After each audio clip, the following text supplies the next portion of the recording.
Bienvenidos a Visor País. Como todos sus programas, estará dividido en tres segmentos. Uno primero en donde vamos a hacer una editorial, un segundo segmento en donde haremos un análisis de algunas de las noticias más relevantes que hemos considerado para compartir con ustedes, y en el tercer segmento, un segmento de testimonios y entrevistas. En este primer segmento voy a pedir además disculpas porque voy a hacer algunas referencias personales sobre algunos señalamientos que han hecho algunos personajes sobre mi persona, pero lo voy a ubicar dentro del contexto de un análisis un poco más general. Recientemente se ha dado por llamar el caso de Bocaranda Papers a la intervención que se hizo a la cuenta de Twitter de Nelson Bocaranda, periodista de oposición de larga trayectoria, y sobre ello se ha develado entonces en su cuenta de Twitter que había mandado yo un mensaje a Nelson Bocaranda pidiéndole su número de teléfono. Textualmente el mensaje decía: hola Nelson, saludos fraternos. Nelson, en medio del hackeo perdí número de teléfono, por favor me lo puedes enviar por esta vía. Esto fue el 10/9 del 2014. Efectivamente, en reiterados momentos había podido yo encontrarme con Nelson Bocaranda en Unión Radio, donde tiene el programa y a mí me invitan frecuentemente. Él me había facilitado su número de teléfono. Y por cierto que la solicitud de este número de teléfono, entre otras cosas, era para hacer algunas observaciones sobre algunos señalamientos que se habían hecho sobre mí en su página de Runrunes. En todo caso, sin tener muchas mayores explicaciones, es evidente que pedir el número de teléfono a alguien no es ningún tipo de delito. Pero este tipo de cosas se criminalizan cuando hay una patología crónica de infantilismo político en relación con el impedimento que pareciera tener el hecho de que tener diferencias ideológicas y políticas, como las tengo claramente con Nelson Bocaranda, impide el hecho de que uno pueda tener el número de teléfono de la persona o mucho menos conversar con esta persona en alguna circunstancia. En este sentido, generalmente aquellas personas que comprenden la comunicación social como una comunicación social de chismes, dimes y diretes y cuestionamientos, hacen este tipo de prácticas y ya vienen acumulando esto de manera permanente. Ya habíamos observado en el mazo dando a Diosdado Cabello. Si quieres ponemos la imagen del personaje mencionado para que se reafirme efectivamente que estoy hablando de usted, señor Diosdado Cabello, en su programa Con el Mazo Dando, en donde acostumbra a hacer alegorías en relación a señalamientos y a chismes, utilizando el Departamento de Estado de Investigación y de Seguridad del país simplemente para hacer señalamientos absurdos. Es tan malo sus patriotas cooperantes que la información que ustedes le dieron, Diosdado Cabello, fue de una imagen que yo mismo coloqué en mi Twitter en relación con un evento que hice en la ciudad de Boston, en donde fui invitado como ponente. Este personaje me puso mi rostro en un círculo rojo, cosa que por cierto tiene una serie de connotaciones importantes desde el punto de vista de la instigación al odio. Y sobre ello hizo un par de comentarios tratando de obviar mi nombre, pero con la imagen en la pantalla. Más recientemente, el otro personaje que en verdad he evitado muchas veces mencionarlo, él me mencionaba muchas veces en su programa, pero hoy lo voy a mencionar. Usted sí, el mal llamado señor de la noche, el conductor de la hojilla, Mario Silva, me vino el nombre a la mente. Algunas veces bloqueo circunstancialmente personajes como usted. Ha hecho mención reiterada últimamente en relación con mi persona, cuestionando mi posición política, cuestionando si soy chavista, cuestionando si soy de izquierda, cuestionando mi posición dentro de Marea Socialista. A usted, señor, que hizo mención de mí en su último programa nuevamente, aprovechando esto de los Bocaranda Papers, solamente quisiera preguntarle en dónde está el dron que intervino en la conversación, según usted, del Mossad, en donde dijo todo lo que dijo en relación con el presidente de la República, Nicolás Maduro, Cilia Flores, Diosdado Cabello.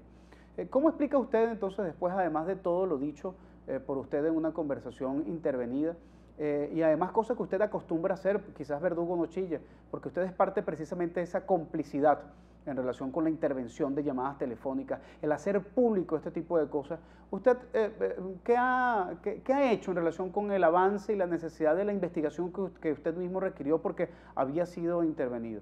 ¿Hasta qué punto realmente existe la posibilidad de que estos personajes que son voceros públicos del gobierno, además sean cómplices, porque Diosdado Cabello y Mario Silva son cómplices de la utilización de aparatos de inteligencia del Estado, o por lo menos de espionaje en relación con la intervención de los teléfonos de la gente. A mí mismo me fue hackeada mi cuenta, intervenido mi teléfono, para tratar de sacar información, como por ejemplo la que han tratado de sacar de Nelson Bocaranda. Nelson Bocaranda es un periodista de vieja trayectoria que ha pasado a la fama desde el momento en que fue el comunicador que tuvo el acceso de primera mano a lo que estaba sucediendo en relación con la enfermedad del presidente Chávez. ¿Por qué esos que hackearon la cuenta de Nelson Bocaranda no informan quién era el que le estaba pasando los datos y todos los detalles de la enfermedad del presidente Chávez? Yo no tengo por qué defender a Nelson Bocaranda. Nelson Bocaranda es un periodista que evidentemente tiene elementos coincidentes tanto con Diosdado Cabello como tiene elementos coincidentes con Mario Silva. Utilizan a los medios de comunicación para generar chismes, intrigas, para dañar a la gente, y entre medias verdades y medias mentiras, lamentablemente hacen mucho daño. Pero eso sí, este caballero Nelson Bocaranda no pudo haber dicho absolutamente nada de lo que decía en relación con la enfermedad del presidente Chávez si alguien del círculo más cerrado del presidente Chávez no le estuviese dando la información de las condiciones de salud. Y lamentablemente el país se enteró de cómo estaba el presidente Chávez por este periodista, si es que el título se lo merece. Una última reflexión en este sentido. Quienes quieran cuestionar éticamente, primero tienen que tener ética para cuestionar. En el próximo segmento vamos a hacer el análisis de algunas de las noticias más relevantes del país y compartiremos con ustedes algunos comentarios.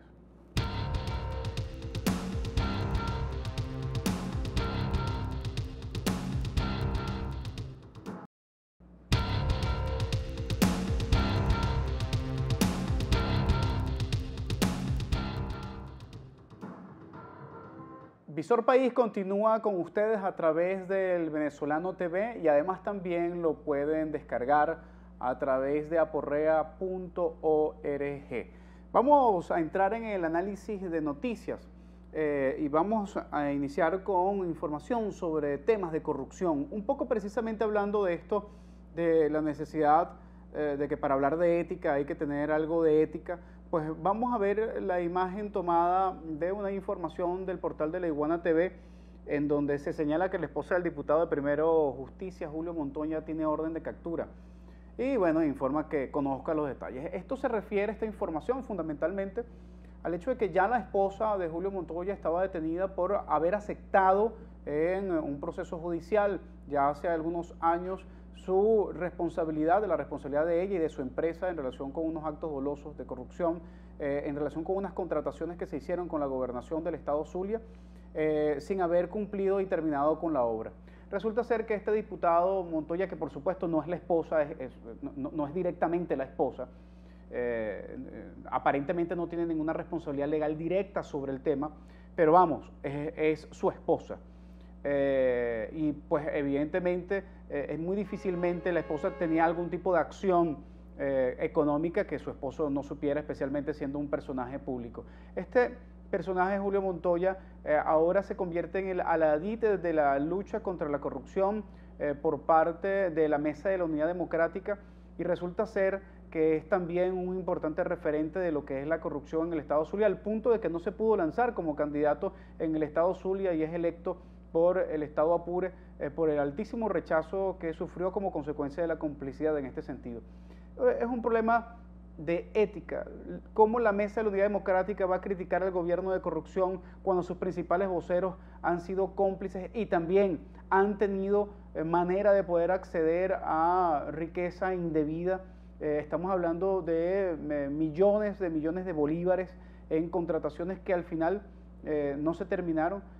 Y por supuesto, además, eso se utiliza para hacer política al reverso y tratar de lavar la imagen cuando tú, Julio Montoya, tienes una situación muy particular en relación con tu esposa. Por cierto, que lo que se señala en esta noticia es fundamentalmente por el hecho de que la esposa estaba en casa por cárcel y no se encuentra en su casa. por lo tanto hay una sospecha de fuga en este sentido. El problema de la justicia y de los que hablan de justicia es bastante serio cuando no se tiene la base fundamental y los valores para poder hablar de ella. Por otra parte, vamos a pasar al siguiente portal. Vamos a tomar una información de aporrea.org.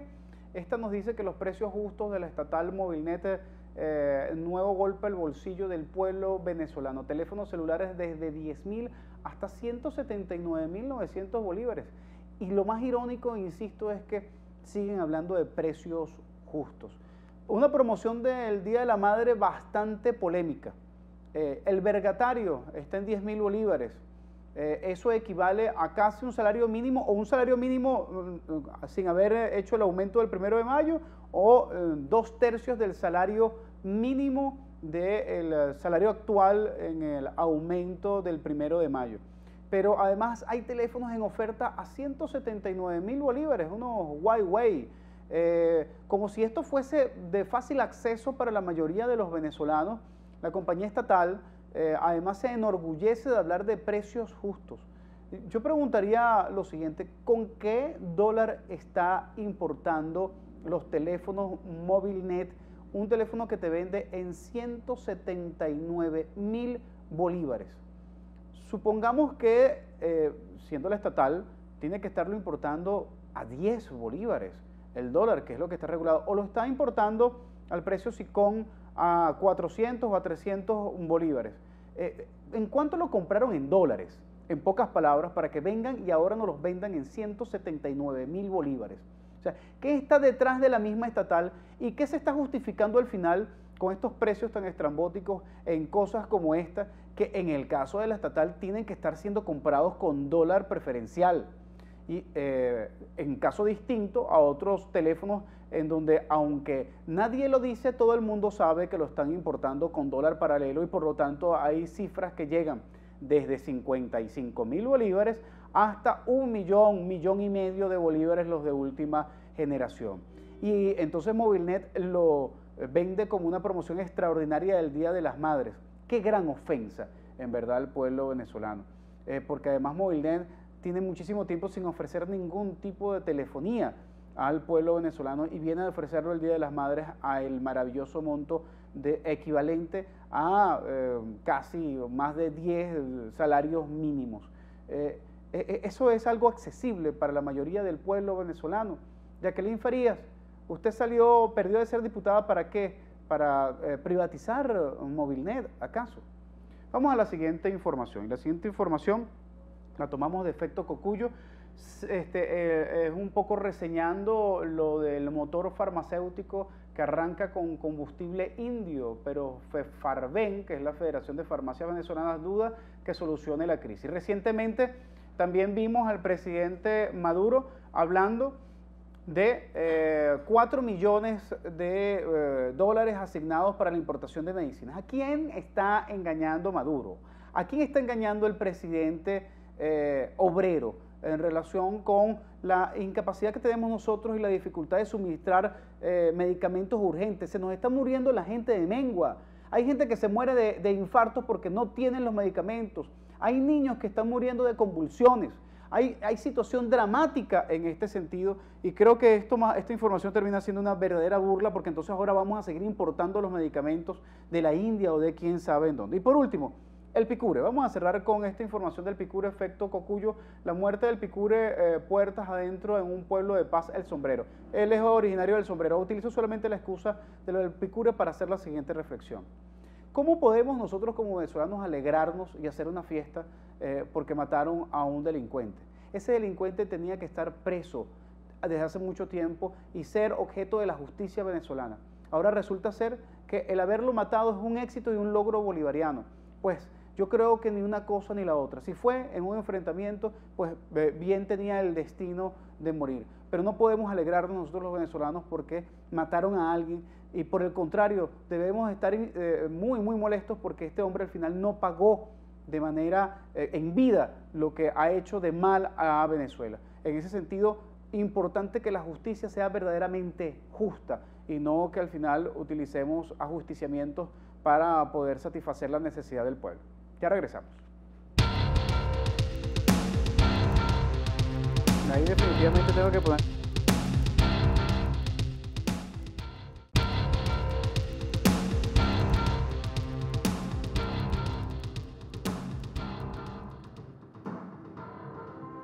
Y en este último segmento quiero compartir con ustedes una conversación que tuve con Ernesto Rojas, hijo del preso político Numa Rojas.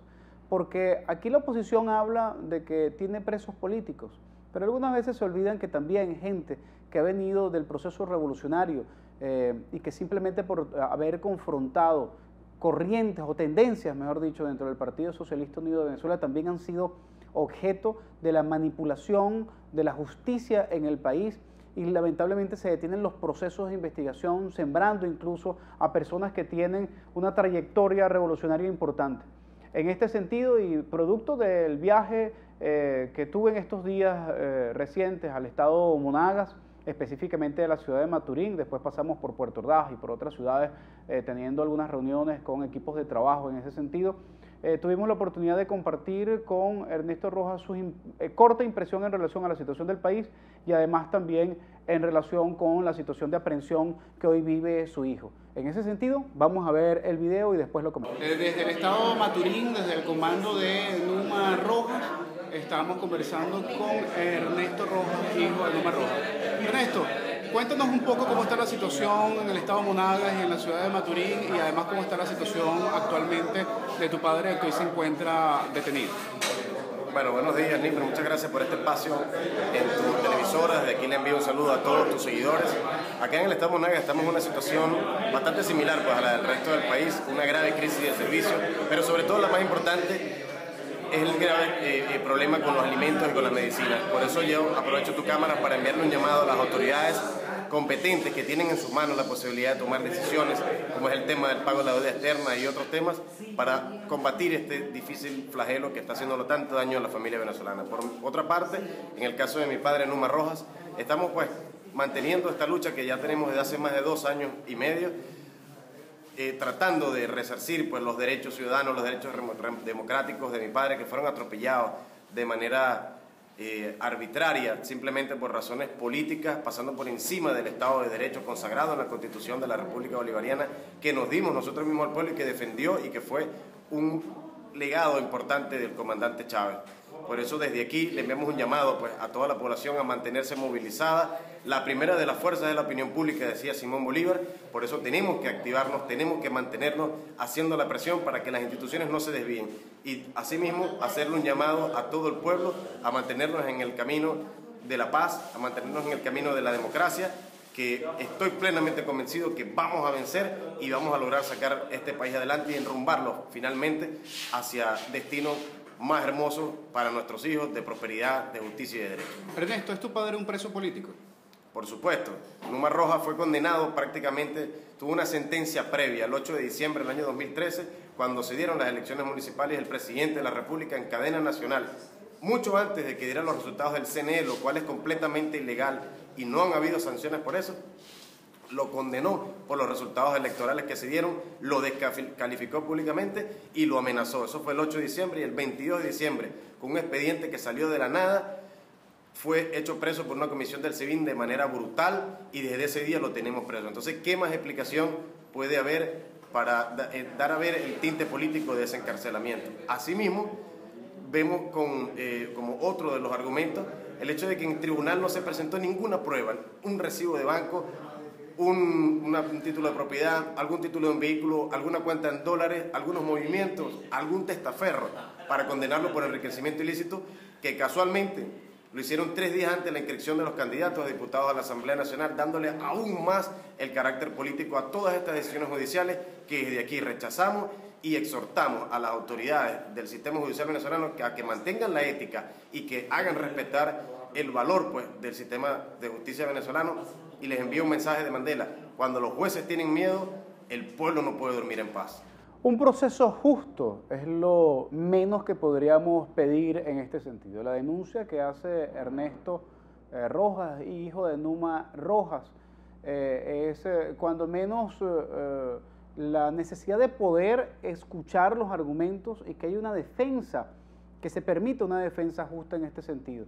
ellos hacen un señalamiento delicado, están afirmando que hay ensañamiento político en este caso y que no hay ningún tipo probatorio, de elementos probatorios para que efectivamente esto se pueda señalar como un caso de corrupción. En este sentido, creo que lo que podemos y lo que palpamos era la necesidad en la ciudad de Maturín y del estado Monagas de que haya claridad en relación con el procedimiento. De hecho, la juez nuevamente se inhibió, ha habido 2 inhibiciones por parte de jueces correspondientes a este caso y permanentemente están siendo sometidos los de la estructura del aparato de justicia a presiones políticas. Es completamente absurdo, fuera del Estado de Derecho, y devela rasgos claros de autoritarismo el hecho de que este tipo de cosas esté pasando. Pero además, el afecto y el cariño particular que tiene Numa Rojas en el estado Monagas hace que se le revierta por completo este absurdo efecto de descomposición del aparato de justicia, y además también hace tan torpe esta decisión desde el punto de vista político como la decisión que se tomó al poner preso a Leopoldo López. Quiero dejar claro lo siguiente: Leopoldo López tendrá razones para estar detenido, pero políticamente fue un error. Y así como ello, Numa Rojas tendrá también que ser un caso que deba revisarse no solamente políticamente, sino además también judicialmente. Hay una diferencia de matices en ese sentido, pero el origen lamentablemente es el mismo: rasgos autoritarios por parte de un gobierno que se diferencia profundamente del gobierno del presidente Chávez y que es encabezado por el presidente Maduro. Para el próximo programa continuaremos con otras reflexiones y además también otras entrevistas y testimonios de temas de actualidad y que nos preocupan en la vida cotidiana. Un abrazo del tamaño de la patria grande y nos despedimos desde acá, desde Visor País. Hasta un próximo programa.